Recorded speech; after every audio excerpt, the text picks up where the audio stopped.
අයිබෝවන් යාළුවනි. අද අපි කතා කරන්න යන්නේ ගොඩක් දෙනෙක් අහපු ප්‍රශ්නයක් ගැන. ඒ තමයි කොහොමද අපේ කැට්ෆිෂ් මසුන්ව ඉතාම කෙටි කාලයකින් නිරෝගීව සහ විශාලව වර්ධනය කරගන්න කියලා.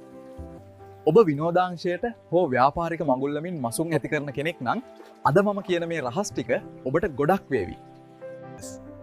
වීඩියෝ එකට යන්න කලින් අපේ channel එක subscribe කරන්නත් අමතක කරන්න එපා.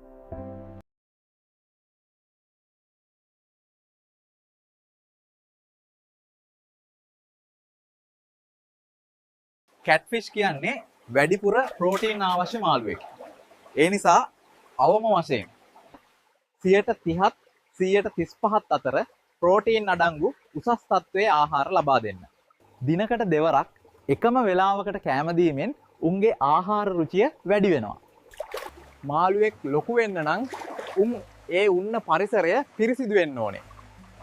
සතියකට වරක්වත් වතුරෙන් 130ක් විතර අලුත් වතුරෙන් මාරු කරන්න. ඒ වගේම හොඳ ඔක්සිජන් මංටමක් පවත්වා ගන්න එක වර්ධනයට අත්‍යවශ්‍යයි.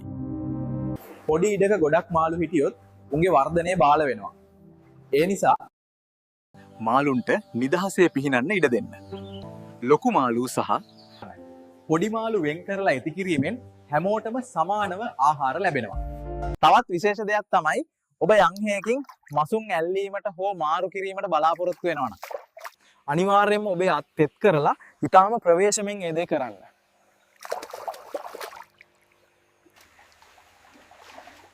මසුන්ගේ සමට හානි වුණොත් මුන් ලෙඩ වෙන්න පුළුවන්.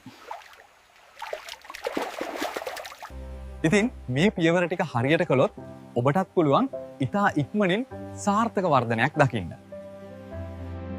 වැඩිදුර උපදෙස් හෝ උසස් තත්ත්වයේ මසුන් ලබා ගැනීමට අවශ්‍ය නම් ඔබට පුළුවන් සංදීප ඇක්වාවර්ල්ඩ් අම්පාර ආයතනය සම්බන්ධ කරගන්න.